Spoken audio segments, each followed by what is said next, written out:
మన తండ్రి కుమార పరిశుద్ధాత్మ దేవునికి వందనాలు స్తోత్రాలు చెల్లించుకుంటూ దేవుడి దినమందు మనకిచ్చిన వాక్యము రాజుల 2వ గ్రంథము 20వ అధ్యాయము 5వ వచనం చదువుకుందాం. నీవు తిరిగి నా ప్రజలకు అధిపతి అయిన హిజ్కియా వద్దకు పోయి అతనితో ఇట్లనుము, నీ పితరుడైన దావీదునకు దేవుడగు యెహోవా నీకు సెలవిచ్చినదేమనగా, నీవు కన్నీళ్లు విడిచుట చూచి తిని నీ ప్రార్థన నేను అంగీకరించి ఉన్నాను. నేను నిన్ను బాగు చేసేదను. 3వ దినమున నీవు యెహోవా మందిరమునకు ఎక్కిపోవుదు. దేవుడి వాక్యం ద్వారా మనల్ని దీవించునుగాక. ఈ మాటలు దేవుడు హిజ్కియాతో సెలవిస్తూ ఉన్నాడు. హిజ్కియా దేవునికి ఇష్టమైన బిడ్డగా జీవించాడు. తనకి శత్రు భయం వచ్చినప్పుడు గోనెపట్ట కట్టుకొని ఉపవాసం ఉండి దేవుని కొరకు ప్రార్థన చేసిన విధానాన్ని మనం పరిశుద్ధ గ్రంథంలో చూస్తున్నాం. ఆయన ప్రవక్తల దగ్గరికి పంపించి వారిని కూడా గోనెపట్ట కట్టించి ఉపవాసంతో ప్రవక్తల దగ్గరికి వెళ్ళి, యెషయా ప్రవక్త దగ్గరికి వెళ్ళి ప్రార్థన చేయమని జవాబునివ్వమని పంపిన విధానాన్ని వాక్యాల్లో చూస్తున్నాం. మనం ఆయన కూడా ఉపవాసం ఉండి గోనె పట్ట కట్టుకుని ప్రార్థన చేసిన విధానాన్ని చూస్తున్నాం. అప్పుడు దేవుడు హిజ్కియాకు జయాన్ని ఇచ్చారు. శత్రు భయమును నుండి విడుదల చేశారు. యుద్ధములను ఆపించి హిజ్కియాకు జయం ఇచ్చారు. అంత మాత్రమే కాకుండా ఇంకా ఇక్కడ ఏమని తెలియచేస్తున్నారంటే, హిజ్కియాకు మరణకరమైన రోగం వచ్చినట్లుగా మనము మొదటి వచనాల్లో చూస్తున్నాం. మరణకరమైన రోగము నీకు వస్తుంది, నీ ఇల్లును చక్కబెట్టుకో, నీవు మరణిస్తావు అని యెషయా ప్రవక్త ద్వారా దేవుడు హిజ్కియాకు ఈ వర్తమానం పంపిస్తాడు. నీవు మరణమవుతావు, నీ ఇల్లు చక్కబెట్టుకోమని.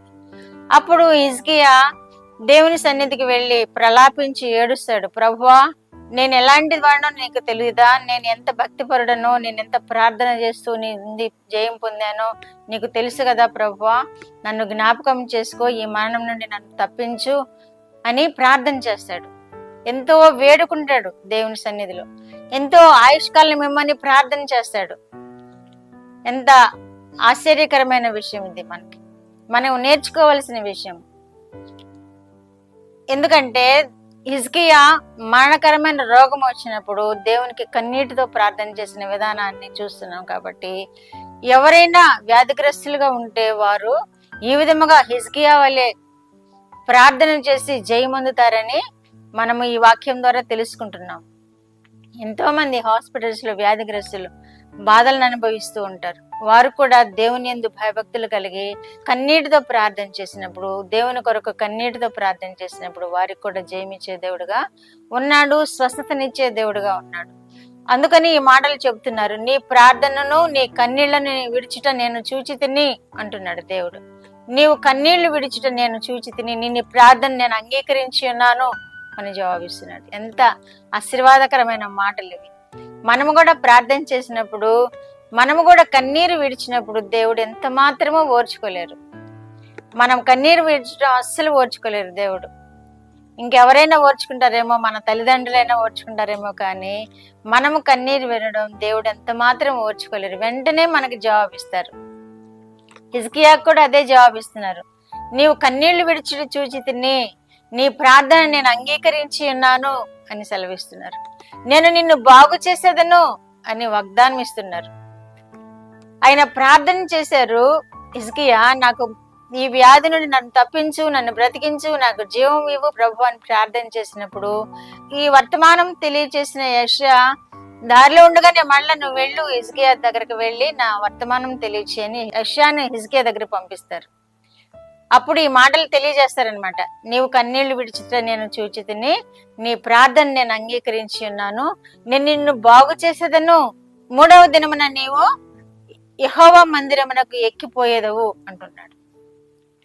అంటే ఏంటనమాట, యెహోవా మందిరంలో మనము కృతజ్ఞతలు చెల్లించాలని కూడా దేవుడు మనకి తెలియచేస్తూ ఉన్నాడు.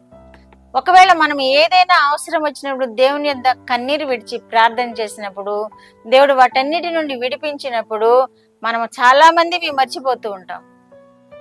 చాలా మంది మీ మేలులు పొందుకొని కృతజ్ఞతలు తెలియచేయకుండా ఉంటాం.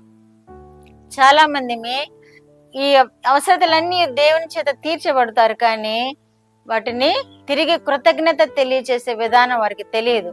వారికి తెలియక దానిని విస్మరించి మరలా శోధనలో చిక్కుపోతూ ఉంటారు. కాబట్టి మనము దేవుని చేత మేలులు పొంది కృతజ్ఞతలు చెల్లించాలి. నీవు 3వ దినమన యెహోవా మందిరం నీకు ఎక్కిపోయేదు అంటున్నారు దేవుడు. అలాగే 10 మంది కుష్ఠరోగుల్ని యేసు ప్రభు వారు బాగు చేసినప్పుడు ఒకడే వెనక్కి తిరిగి వస్తాడు. మిగిలిన వారు ఏరి అంటారు యేసు ప్రభు వారు. అలాగే మరి ఒక చోట కుష్ఠవ్యాధిగ్రస్తుడిని బాగు చేసి నువ్వు యాజకుని వద్దకు వెళ్ళి మోషే నిర్ణయించిన అర్పణను చెల్లించుము అని కూడా చెప్తారు యేసు ప్రభు వారు. అంటే మనం అర్పణ చెల్లించడం దేవునికి ఇష్టమైన కార్యం. అదే ఇక్కడ హిజ్కియాకు కూడా తెలియజేస్తున్నారు, నీ 3వ దినమున మందిరమునకు ఎక్కిపోయేదవు అంటున్నారు. ఎక్కిపోయి దేవునికి కృతజ్ఞతాస్తుతులు కృతజ్ఞతార్పణలు చెల్లిస్తాడనమాట. మనము కూడా అలా చేయాలి. ఏదైనా చిన్న మేలు పొందినప్పుడు తప్పకుండా మనం ప్రార్థించినప్పుడు దేవుడు మన ప్రార్థన విని మేలును అనుగ్రహించినప్పుడు తప్పకుండా కృతజ్ఞతాస్తుతులు కృతజ్ఞతార్పణ చెల్లించాలి. ఇక్కడ హిజ్కియాకు దేవుడు అదే జ్ఞాపకం చేస్తున్నాడు. యేసు ప్రభు వారు కూడా అనేక మార్లు ఆయన స్వస్థతలు ఇచ్చినప్పుడు అనేక మందికి తెలియచేశారు అదే విషయం. కృతజ్ఞతార్పణ, మోషే నిర్ణయించిన కానుకను సమర్పించి అంటారు, నువ్వు యాజకునికి కనిపించుకో అంటారు. మిగిలిన వారు ఏరి 9 మంది ఏరి అంటారు. వారు ఒక్కడే వచ్చి కృతజ్ఞత చెల్లించాడు దేవునికి. ఒకడే, అయ్యా నువ్వు బాగు చేసావు నన్ను, నీకు వందనాలు అయ్యా అని చెప్పి ఉంటాడు. మిగిలిన వారు ఏరి 9 మంది ఏరి అని యేసు ప్రభు వారు అడిగారు. కనుక మనం ఏదైనా చిన్న మేలులు పొందినప్పుడు చిన్న చిన్న విషయాల్లో ప్రభువుని అడుగుతాము. ప్రతి విషయం మనం దేవుని మీద ఆధారపడతాం. అది మనకి వెనతో పెట్టిన విద్య. ప్రతి చిన్న విషయం దేవుని మీద ఆధారపడతాం, కానీ తిరిగి కృతజ్ఞతలు చెల్లించే విషయంలో ఎంతో వెనకడుగు వేస్తాం.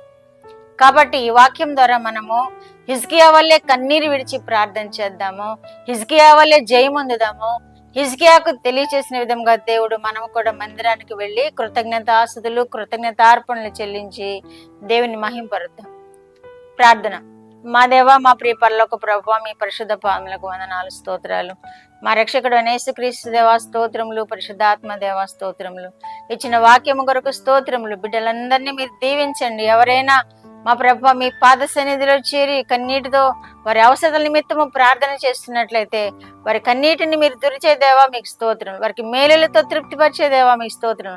నాయన బలహీనతలను విడిపించేదేవా స్తోత్రం. నాయన మా ప్రభు కోరికలను మీరు మన్నించి మీ మహిమ కొరకు వారిని వాడుకొని మీరు ఆశీర్వదించమని యేసుక్రీస్తు వారి పేరిట మనవులు మీ పాదముల వద్ద వేడుకుంటున్నాను పరమ తండ్రి. ఆమేన్.